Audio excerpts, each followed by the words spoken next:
Hello everyone, welcome to EduTap. So in today's 50 days 50 mark series, we'll be discussing the topic RBI Integrated Ombudsman Scheme. तो देखो, अगर आप bank से किसी NBFC से कोई सर्विस लेते हैं and the service is not good and आपकी कंप्लेंट का रिड्रेसल नहीं होता, so you have the option to go to RBI integrated ombudsman scheme के अंडर। तो पहले अलग अलग स्कीम्स होती थी। एक होती थी बैंकिंग ऑम्बर्ड्समैन स्कीम 2006 और एनबीएफसी के लिए ombudsman scheme for NBFC 2018 and ombudsman scheme for digital transaction 2019। They were separate schemes, but later on in 2021 they were combined and one integrated scheme, that is RBI Integrated Ombudsman Scheme was started. तो cost free आपको redressal मिलता है अगर आप bank को या जो भी एंटिटी है जिसे आरबीआई रेगुलेट करता है जो इस स्कीम के अंडर कवर्ड है, अगर वो आपकी कंप्लेंट को 30 डेज के अंदर अंदर सॉल्व नहीं करता है तो you can go to RBI ombudsman, आपको कॉस्ट फ्री रिड्रेसल मिलेगा। सो वन नेशन के लिए one there is an ombudsman, कोई आरबीआई का ही सीनियर ऑफिशियल होता है जिसे ऑम्बर्ड्समैन बनाया जाता है। तो कौन सी ऐसी एंटिटीज़ हैं जो इस स्कीम के अंडर कवर हैं? जितने भी आपके शेड्यूल्ड कमर्शियल बैंक्स हैं, रीजनल रूरल बैंक्स हैं, शेड्यूल्ड प्राइमरी कोऑपरेटिव बैंक्स हैं, इवन जो नॉन शेड्यूल्ड कोऑपरेटिव बैंक्स हैं ना, अगर उनका 50 करोड़ या उससे ज़्यादा का डिपॉजिट साइज है वो भी स्कीम के अंडर कवर होंगे। जो भी एनबीएफसीज आरबीआई के पास रजिस्टर्ड हैं, जैसे जो एनबीएफसीज, इनमें हाउसिंग फाइनेंस कंपनीज नहीं आते हैं, जो एक तो डिपॉजिट एक्सेप्ट करते हैं और जिनका कस्टमर इंटरफेस जो है 100 करोड़ या उससे ज़्यादा का है, वो भी इस स्कीम के अंडर कवर होते हैं। जितने भी पेमेंट सिस्टम पार्टिसिपेंट्स हैं, bank as well as non banks और क्रेडिट इंफॉर्मेशन कंपनीज, ये इसमें कवर होते हैं। अगर कोई कोर इन्वेस्टमेंट कंपनी है, कोई कंपनी वाइंडिंग अप के अंडर जा रही है, कोई कंपनी बंद होने वाली लिक्विडेट हो रही है, वो इसके अंडर कवर नहीं होती है।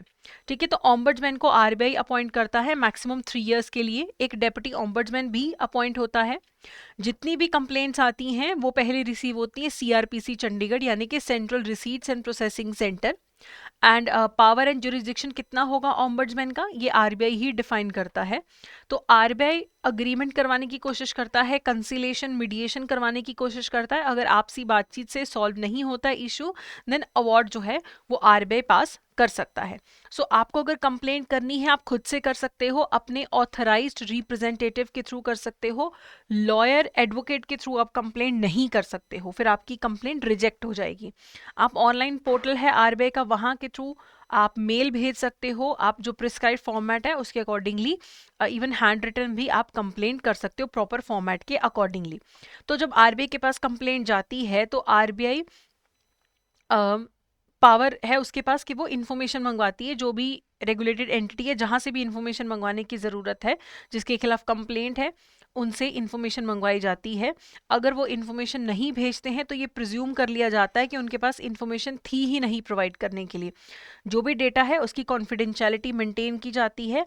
हाँ, अगर लॉ में रिक्वायर्ड हो या पार्टीज का कंसेंट हो या जस्टिस के लिए रिक्वायर्ड हो तो इन्फॉर्मेशन रिवील की जाती है, अदरवाइज उसे कॉन्फिडेंशियल ही रखा जाता है। तो प्रोसेसिंग में सबसे पहले सीआरपीसी चंडीगढ़ में कंप्लेंट जाती है। ठीक है, तो आरबीआई का जो ऑम्बर्ड्समैन का ऑफिस है वो इसे फैसिलिटेशन, मीडिएशन, कंसिलेशन या अवार्ड पास करके सॉल्व करने की कोशिश करता है। तो जो ऑम्बर्ड्समैन का ऑफिस है, it is not bound by any rules of evidence. तो ऑम्बर्ड्समैन जो है रेगुलेटेड एंटिटी जिसके खिलाफ कंप्लेंट है उसे भी बोलता है अपना पक्ष रखने के लिए, लेकिन वो अगर रिस्पॉन्स नहीं देते हैं 15 दिन के अंदर अंदर, अगर वो बैंक है, मान लो बैंक के खिलाफ कंप्लेंट है, अगर वो रिस्पॉन्स नहीं देते हैं आरबीआई की ऑम्बर्ड्समैन की बात का, तो फिर वो अपना अपील करने का राइट जो है वो लूज कर देते हैं। यानी कि अगर उन्हें ऑम्बर्ड्समैन की बात नहीं पसंद आती है और वो अपील करना चाहते हैं तो वो अपील का राइट खो देंगे अगर वो ऑम्बर्ड्समैन का रिप्लाई नहीं करते हैं 15 डेज के अंदर अंदर। ठीक है, तो जब भी ऑम्बर्ड्समैन कोई भी अवार्ड पास करता है तो principles of banking laws and practice, guidelines है जो आरबीआई के, जो इंस्ट्रक्शंस है आरबीआई के, उसके अकॉर्डिंगली, रूल्स के अकॉर्डिंगली रूलिंग दी जाती है। एंड बोला जा सकता है डायरेक्ट परफॉर्मेंस करने के लिए, मान लो कि मेरा अकाउंट फ्रीज कर दिया बैंक ने, मैंने आरबीआई ऑम्बर्ड्समैन के पास कंप्लेंट करी, तो आरबीआई डायरेक्ट परफॉर्मेंस यानी कि बोल सकते हैं इसका अकाउंट को फ्रीज होकर रखा है, हटा दो इसे, ओपन कर दो इसे, अलाउ कर दो इसका अकाउंट यूज करना। अगर कोई मेरे बैंक ने मेरी पेमेंट रोक रखी है 20, 30, 40 जितने की भी है, वो बोल सकते हैं कि ठीक है आप जो है अमाउंट पे कर दो, उसमें कोई सीलिंग नहीं है। लेकिन अगर मैं कॉन्सिक्वेंशियल लॉस की डिमांड कर रही हूँ कंपनसेशन की, फिर मुझे 20 लाख रुपीस तक ही आरबीआई ओम्बड्समैन दिलवा सकता है। देखो अगर तो मेरा अकाउंट फ्रीज कर रखा है, मेरे पैसे रोक रखे हैं, जितने रोक रखे हैं जो भी है वो, उसमें कोई सीलिंग नहीं है। लेकिन अगर मैं ये बोलूँ कि एसबीआई की वजह से मुझे नुकसान हो गया, उसने मेरा अकाउंट फ्रीज किया, उसकी वजह से मुझे कॉन्सिक्वेंस में कुछ लॉस हुआ, तो उसका कंपनसेशन मुझे आरबीआई ओम्बड्समैन मैक्सिमम 20 लाख दिलवा सकता है। और जो मेरा टाइम खराब हुआ, मेरा खर्चा हुआ, हरासमेंट हुई, उसके लिए मुझे मैक्सिमम 1 लाख रुपए कंपनसेशन आरबीआई ओम्बड्समैन दिलवा सकता है। जैसे ही आरबीआई ओम्बड्समैन अपना ऑर्डर पास करेगा कि ठीक है मेघा को आप 15 लाख रुपीस पे कर दो, बैंक को बोले कि मेघा को यानी कि मुझे 15 लाख पे कर दे, तो मेरी रिस्पॉन्सिबिलिटी है कि मुझे 30 डेज के अंदर अंदर या तो अपील करनी है अगर मुझे ऑर्डर पसंद नहीं आया, या फिर जिसके खिलाफ मैंने कंप्लेंट करी थी जो रेगुलेटेड एंटिटी है उसको मैं 30 डेज के अंदर अंदर एक्सेप्टेंस लेटर भेजूंगी कि yes I accept the order. RBI ombudsman को नहीं भेजूंगी। जैसे एसबीआई के खिलाफ कंप्लेंट है, एसबीआई ने मुझे पैसे देने हैं ना 15 लाख, तो मैं एसबीआई को अपना एक्सेप्टेंस लेटर भेजूंगी या अपील कर दूंगी। नहीं तो अगर 30 डेज में एक्सेप्टेंस लेटर नहीं भेजती हूँ तो ये ऑर्डर लैप्स हो जाता है, फिर नहीं मुझे मिलेंगे पैसे, तो मुझे भी एक्सेप्ट करना पड़ेगा। ठीक है, अगर दोनों पार्टीज में से किसी को भी आरबीआई ओम्बड्समैन की बात पसंद नहीं आती है, अपील करना चाहते हैं, तो अपील कहाँ पे होती है? Executive director in charge of consumer education and protection department. तो इस डिपार्टमेंट का जो एग्जेक्टिव डायरेक्टर है वो एपेलेट अथॉरिटी होता है। दोनों पार्टीज अपील कर सकती है, यानी कि मैंने मान लो एसबीआई के खिलाफ अपील कंप्लेंट करी थी, तो मैं भी अपील कर सकती हूँ और एसबीआई भी अपील कर सकता है। मैं तो खुद ही अपील कर सकती हूँ। एसबीआई को अपील करने से पहले अपने चेयरमैन, एमडी, सीईओ या एग्जेक्टिव डायरेक्टर इसी रैंक के किसी इंसान से पहले परमिशन लेनी पड़ेगी, वो फिर अपील कर सकते हैं। ठीक है, अब कौन सा ऐसा टाइम होता है कि जब कंप्लेंट को नॉन मेंटेनेबल माना जाता है, आरबीआई उसे एंटरटेन नहीं करता है? अगर आप बिना एंटिटी के पास जाए, यानी कि बैंक के पास जाए बिना, एनबीएफसी के पास जाए बिना, सीधा ओम्बड्समैन के पास चले जाओ, तो आपकी कंप्लेंट मेंटेनेबल नहीं है।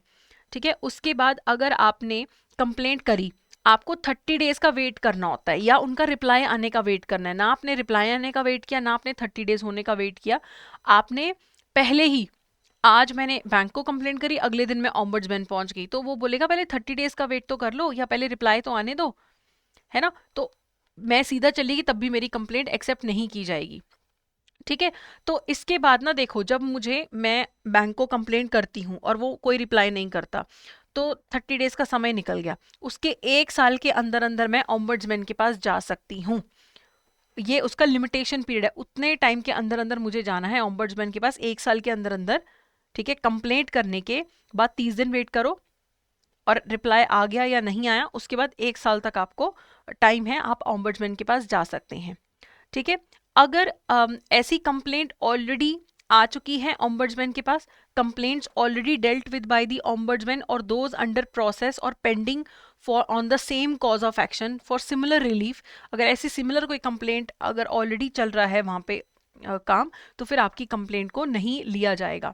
आप बैंक के कमर्शियल डिसीजन के अगेंस्ट कंप्लेंट नहीं कर सकते। मैंने बैंक में अप्लाई किया लोन के लिए, लेकिन मेरा जो क्रेडिट स्कोर है कम है, बैंक ने मेरी एप्लीकेशन रिजेक्ट कर दी, तो वो उनका कमर्शियल डिसीजन है, उसके लिए मैं ओम्बड्समैन के पास नहीं जा सकती हूँ। ठीक है, वेंडर और आरई यानी कि रिपोर्टिंग एंटिटी का, रेगुलेटेड एंटिटी का, यानी कि बैंक और वेंडर का कोई डिस्प्यूट है, अगर बैंक में मान लो कोई काम चल रहा है जिसके लिए उन्होंने किसी वेंडर को हायर कर रखा है, उनका आपस में झगड़ा है, तो कोर्ट लेके जाओ। ओम्बड्समैन के पास तो सिर्फ वही जाएगा जिसने बैंक से सर्विस ली है और सर्विस में इशू आया है और बैंक ने नहीं बात मानी, कंप्लेंट सॉल्व नहीं करी, फिर ओम्बड्समैन के पास जाना होता है। ठीक है, अगर आपने कंप्लेंट एड्रेस किसी और अथॉरिटी को करी है, डायरेक्टली ओम्बड्समैन को कंप्लेंट एड्रेस नहीं करी, तो आपकी एप्लीकेशन नहीं मानी जाएगी। ठीक है, अगर आपको बैंक की मैनेजमेंट या किसी एग्जेक्टिव से प्रॉब्लम है, तब आप कोर्ट चले जाओ, आप ओम्बड्समैन के पास नहीं जा सकते हो। ठीक है, अगर मान लो कि जो भी कंप्लेंट आपने करी उसके लिए जो बैंक ने, रेगुलेटेड एंटिटी ने जो भी एक्शन लिया वो according to orders, according to law लिया है, फिर आपकी कंप्लेंट नहीं मानी जाएगी। अगर आरबीआई को लगता है कि कोई डेफिशिएंसी इन सर्विस है ही नहीं है, कोई प्रॉब्लम है ही नहीं है, आप जबरदस्ती कंप्लेंट कर रहे हो, तो आपकी कंप्लेंट को रिजेक्ट कर दिया जाएगा। अगर दो रेगुलेटेड एंटिटीज, मान लो दो बैंक के बीच में झगड़ा हो गया, वो कोर्ट जाएगा। ठीक है, वो यहाँ पे नहीं जाएगा ओम्बड्समैन के पास। ठीक है, अगर कोई इंप्लॉयर इंप्लॉय का झगड़ा है, आप बैंक में काम करते हो, आपको बैंक से प्रॉब्लम है, आपको अपने एम्प्लॉयर बैंक से प्रॉब्लम है, तो आप कोर्ट जाओ, लेबर लॉज का सहारा लो, ऑम्बर्ट्समैन स्कीम के अंडर आप नहीं जाओगे। अगर कोई फ्रिवलेस एब्यूजिव सिर्फ बैंक को परेशान करने की कंप्लेंट है, ऐसी कंप्लेंट्स भी ऑम्बर्ट्समैन जो है एक्सेप्ट नहीं करेगा। ठीक है, अगर कंप्लेंट ऑलरेडी किसी कोर्ट, ट्रिब्यूनल या आर्बिट्रेटर के पास ऑलरेडी पेंडिंग है, तो फिर ऑम्बर्ट्समैन आपकी कंप्लेंट को नहीं एक्सेप्ट करेगा। लिमिटेशन पीरियड निकल गया, 1 साल निकल गया, उसके बाद आप कंप्लेंट कर रहे हो, आप इनकम्प्लीट डिटेल्स भर रहे हो, आप एडवोकेट के थ्रू कंप्लेंट भर रहे हो, आप आरबीआई को सजेशन दे रहे हो, ऐसी सारी एप्लीकेशंस को रिजेक्ट कर दिया जाएगा। ठीक है, तो ये सारी जो लिस्ट है ये सारी नॉन मेंटेनेबल है। अगर आप कोई ऑफर सजेशन दे रहे हो, गाइडेंस मांग रहे हो, आपका कोई कॉज नहीं है कंप्लेंट करने का, कोई डेफिशिएंसी नहीं है सर्विस में, आपकी कंप्लेंट को रिजेक्ट कर दिया जाएगा। अगर कॉन्सिक्वेंशियल लॉस कितने की पावर है आरबीआई के पास, 20 लाख रुपीस तक का कॉन्सिक्वेंशियल लॉस का केस जा सकता है। अगर उससे ज्यादा का है तो आरबीआई आपकी कंप्लेंट को रिजेक्ट कर देगा। अगर आप कंप्लेंट करने के बाद प्रॉपर खुद फॉलो अप नहीं कर रहे हो तो आपकी कंप्लेंट को रिजेक्ट कर दिया जाएगा। अगर कंप्लेंट ऐसी है जिसमें बहुत ज़्यादा इलेबोरेट डॉक्यूमेंट्री ओरल एविडेंस चाहिए, जैसा कोर्ट प्रोसीडिंग होता है वैसा चाहिए, ऑम्बर्ट्समैन को लगता है कि वो हमारे पास नहीं हो सकता, तो भी आपकी कंप्लेंट को रिजेक्ट किया जा सकता है। अगर आरबीआई को लगता है कि कोई लॉस, कोई डैमेज, कोई इनकन्वीनियंस नहीं हुआ है, ज़बरदस्ती की कंप्लेंट है, तो आपकी कंप्लेंट को रिजेक्ट किया जा सकता है। ठीक है, चलिए, तो अब इससे रिलेटेड एमसीक्यूज करने से पहले मैं आपको बता दूं कि हमारा मास्टर कोर्स आप अवेल कर सकते हैं अगर आपको जैब एग्जामिनेशन में प्रिपरेशन में हेल्प चाहिए। अभी जैब 75 कोड आप यूज़ कर सकते हैं, इसमें आपको recorded classes, live classes and as well as short note test series सब कुछ मिलेगा। एंड प्लस हमारे क्रैश कोर्सेज भी लॉन्च होते रहते हैं, तो आप हमारी वेबसाइट पे जाके वो भी चेक कर सकते हैं। चलिए क्वेश्चन देखते हैं। विच of the following is a ground of non maintainability of a complaint under RBI integrated ombudsman scheme. क्या ग्राउंड है नॉन मेंटेनेबिलिटी का, कि मतलब रिजेक्ट हो जाएगी? Complaint is launched directly with the ombudsman without being taken up with the concerned entity.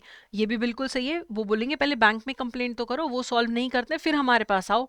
The complaint pertains to a commercial decision, bank का commercial decision है, obviously आप कंप्लेंट नहीं कर सकते हो। The complaint has been previously settled by a court, already court tribunal ने उसे settle कर दिया है। तो ये सारे ही कारण हैं कि आपकी कंप्लेंट को नॉन मेंटेनेबल माना जाएगा, तो डी यहाँ पे करेक्ट आंसर है। ठीक है, अगला है what is the maximum consequential loss that the ombudsman can award under the RBI integrated ombudsman scheme. तो मैक्सिमम कॉन्सिक्वेंशियल लॉस कितना अवॉर्ड कर सकते हैं, कौन सी कंप्लेंट लग सकते हैं? 20 लाख रुपीज। 20 लाख रुपये तक का कॉन्सिक्वेंशियल लॉस का आपको कंपनसेशन मिल सकता है, उससे ज्यादा है तो कोर्ट चले जाओ। Next is which of the following steps is required after an ombudsman passes an award under the RBI integrated ombudsman scheme? तो आपको ऑटोमेटिकली इन्फोर्स हो जाता है ऑर्डर? नहीं। 15 दिन में एक्सेप्टेंस लेटर भेजना होता है? नहीं। कंप्लेनेंट के पास 30 डेज होते हैं अपील करने के लिए, ये करेक्ट है। Award lapses if not appealed with in 60 days, 60 days नहीं होता है, 30 डेज के अंदर अंदर या तो एक्सेप्ट कर लो या अपील कर दो, तो सी यहाँ पे करेक्ट ऑप्शन है। अगला क्वेश्चन जो है, which of the following entities is not covered under RBI integrated ombudsman scheme? तो private banks, foreign banks, local area banks cover होते हैं। ऐसी कंपनी, ऐसा बैंक जो अंडर रेजोल्यूशन है, अंडर वाइंडिंग अप है, उसकी कंप्लेंट आप इंटीग्रेटेड ऑम्बर्ट्समैन स्कीम के अंडर नहीं कर सकते हो, तो डी यहाँ पे करेक्ट आंसर है। सो ये था हमारा आज का सेशन, तो that's it for today, thank you so much.